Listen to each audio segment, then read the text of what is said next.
what is the threat? What's the latest information you have? Yes, we've had some very heavy rainfalls across southeast Queensland and northern New South Wales last night.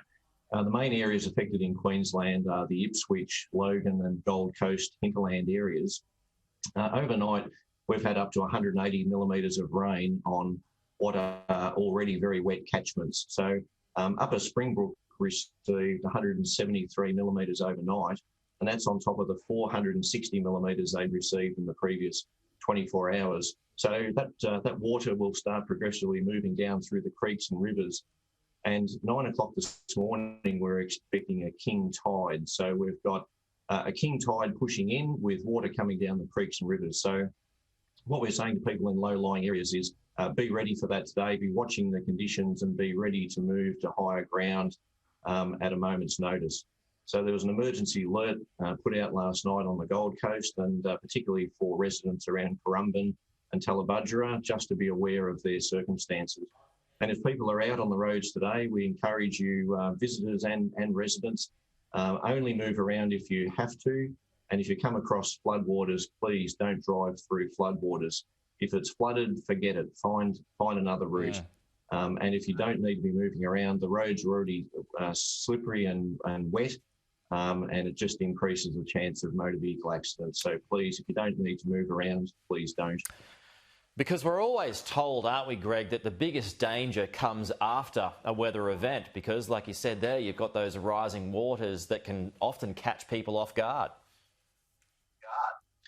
Yes, that's right. So whilst the rain's falling in the hinterland, it'll progressively make its way down today and over the coming days down through those low-lying areas and out to the ocean. So people might think the main threat is today, but the main threat could in fact be for the next 24 or 48 hours. So people just need to be aware of their surroundings and think about these things as they're moving around. How many calls for help are you getting? Yes, our SES crews received 680 calls over the last 36 hours.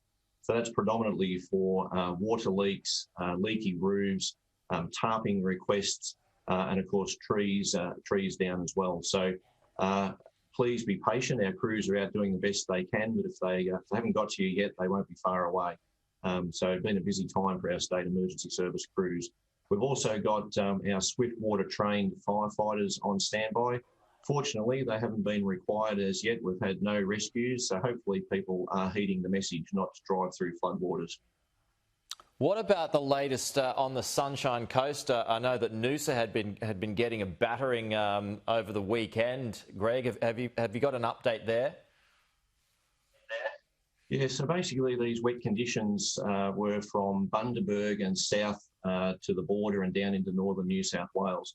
So it's sort of at the top end of this low pressure system. We have seen some good falls across Fraser Island. Of course, this time last week we were battling a large bushfire on Fraser Island. With the rainfall that we've received on Fraser Island, we've been able to declare that fire contained. We'll continue mopping up, and we've got crews on the island keeping a check on that, but the rain has been very welcome.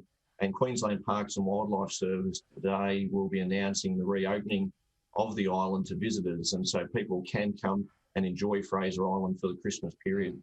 But take care out there because there are dangerous trees. We're doing hazardous tree assessments on the island, so people do need to be careful as they're moving around on Fraser Island. Okay, some positivity and all of that. QFES Commissioner Greg Leach, appreciate your time this morning. No, it's a busy morning for you, but we'll talk to you again soon.